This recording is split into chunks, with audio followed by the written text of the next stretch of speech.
A very good morning to one and all. Myself, Professor Chetan Gupta, CSE Department, SIRT, the SAGE Group Bhopal. Today, we will discuss about a subject that is computer network.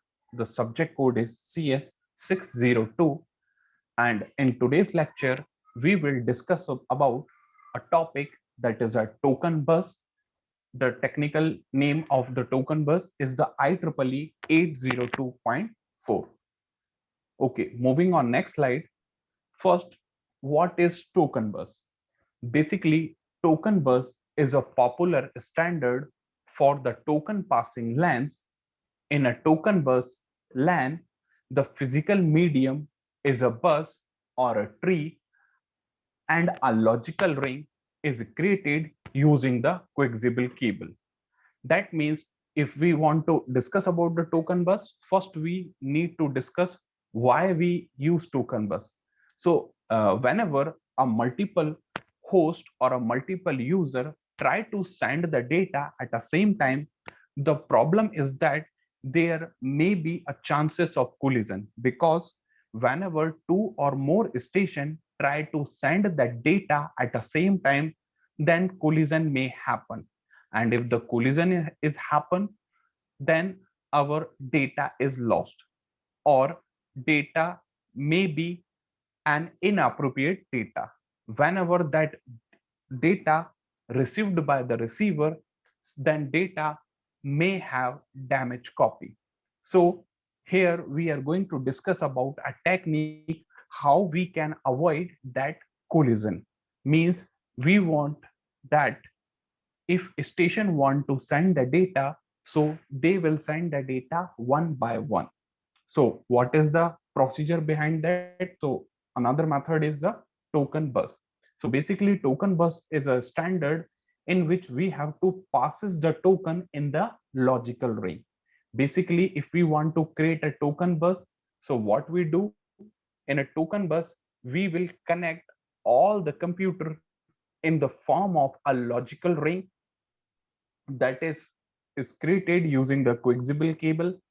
The token is passed from one user to another in a sequence, in a clockwise direction or a anti-clockwise direction.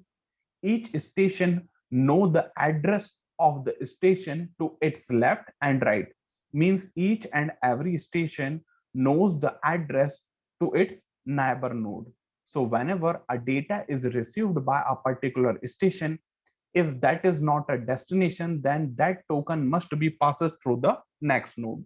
Means the token is passes in that logical ring again and again until that data packet does not reach to its exact destination. In this, a station can transmit only data when it has a token. The working of token bus is somewhat is similar to the concept of token ring. Here in this diagram, what we have seen that there are five different stations: station 1, station 2, station 3, station 4, and station 5. And they are sending the data in anti-clockwise direction, or we can also send the data in clockwise direction. So whenever any station want to transmit any data, what he need to did, he first claim a token. Whenever any station want to send a data, first it need to claim a token. Means that token must be removed from that logical ring, and instead of that token we will passes the data packet along that logical ring. We have clearly seen in the diagram that all the stations are connected in the bus topology form. Means there is a backbone cable and all the station are connected with the help of drop line or with the help of connector. But we have also seen that all are connected in the form of logical ring. Means a token is passes from station 1 to station 2, then station 2 to station 4, then station 4 to station 5, then station 5 to station 3. So the concept behind is that whenever any station want to transmit the data, first it remove the token from the token ring, and what it can did, it put the data inside that logical ring, and data is passes from one station to another station, and data is moved from one station to another station again and again until it does not reach to the exact location. Whenever any data packet reach to its exact destination, what that station did, it basically removed that data packet, gathered that data, and generate a new token, and again put that new token in the logical ring. That means whenever any station want to send the data, it claim a token, and when any station receive the data, so what it can remove, it can remove that data packet and put the new tokens. So the concept behind the token is that the station which have the token, it can only that station can send the data in the token bus. Now, if we talk about how we can understand the concept of that token bus. So what we have seen in the diagram, basically this is orange line is basically a backbone cable or a backbone link in which all the stations are connected with the help of drop cable, and all these stations are connected in the form of logical ring. We have also seen there is a mention that the direction of token passing, there are different kind of station that are connected to physically as a bus topology or in the bus form, but logically they are connected in the ring form. So what is token? A token is a small message that circulates among the station of a computer, providing permission to the station for the transmission. If a station has the data to transmit, when it receives a token, it sends the data and then passes the token to the next station. This process is continue again and again. Otherwise, it simply passes the token to the next station. Means if any station does not have a data to send, it just passes the token, and if the second station also do not have any data for sending, then it again passes the token to the next station. And if the third station want to send the data, they have some data to send, so what it can do, it remove that token, and instead of that token it put the data in that logical ring. Physically it is a token bus, but logically it is a token ring. Basically this is a frame format of token bus. There are different kind of blocks is there, for example Prumble, start delimiter, frame control, destination address, source address, payload, checksum, and delimiters. Payload have a variable length, and each block have a different size, like Prumble have 1 byte, start delimiter have 1 byte. And in the next slide, we have discussed what are the important fields of that particular frame format of token bus. First, if we want to understand what is Prumble, so basically it is a 1 byte field used for synchronization. If we talk about start delimiter, so it is also a 1 byte field that mark the beginning of the frame, that is a start delimiter. Then the third one is a frame control, it again 1 byte long, that specify whether this is a data frame or a control frame. So that field contain the frame control information.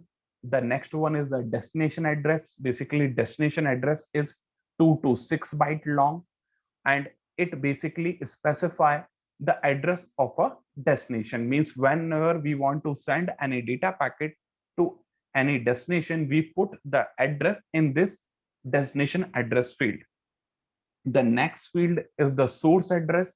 Source address basically a 2 to 6 byte long, that specify the address of source station. Source station means the station that want to send the data to a particular destination. So source address, we can put the source address field, and the destination address we can put into the destination address field.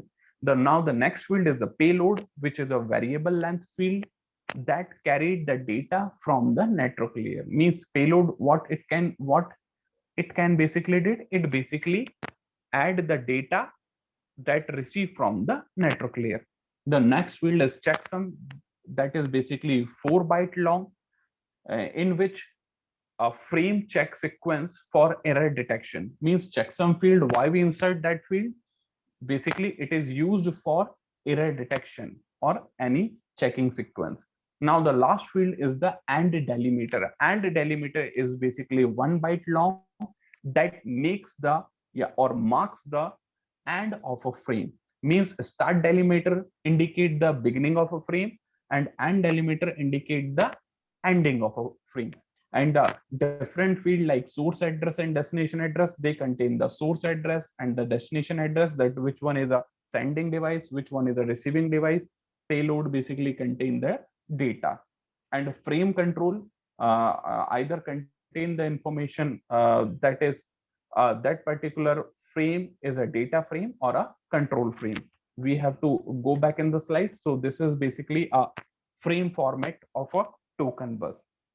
So in today's lecture, we will discuss about token bus and why we need to understand the token bus, or why the existence of token bus is implemented, because we do not want at any point of time our data packet will collide. Means if two or more station try to occupy the channel at the same time or try to send the data at the same time, so there may be a chances that a particular station send the data and another station also send the data. So there may be a chances that the start of any data packet will collide with end of any data packet. So in this particular situation, the data packet will collide and the data of both the frame will be damaged or may contain some kind of error. So to control this multiple transmission at the same time, we introduce the concept of this token bus, in which all the stations are connected in the form of logical ring. And if any station want to send the data, it basically claim the token, put the data in the ring, and that data passes from a station to another station and from that station to another station until it does not reach to its exact destination. Whenever the data packet is reached to its exact destination, what it that particular site did, it removed that particular data packet and put a new token in the ring, so that again we can give the chance to another computer to claim that new one token. So this is the process. So we can say that the concept of token bus in which computer are connected, we can avoid the problem of that collision, because if the station does not have any token, it does not send the data. Means if any station want to send the data, so it first claim the token. So in today's lecture, we will discuss about how we can avoid the collision while sending the data. So token bus is the concept. So in our next lecture, we will see the concept of a token ring, which is also related with the token bus. So thank you so much.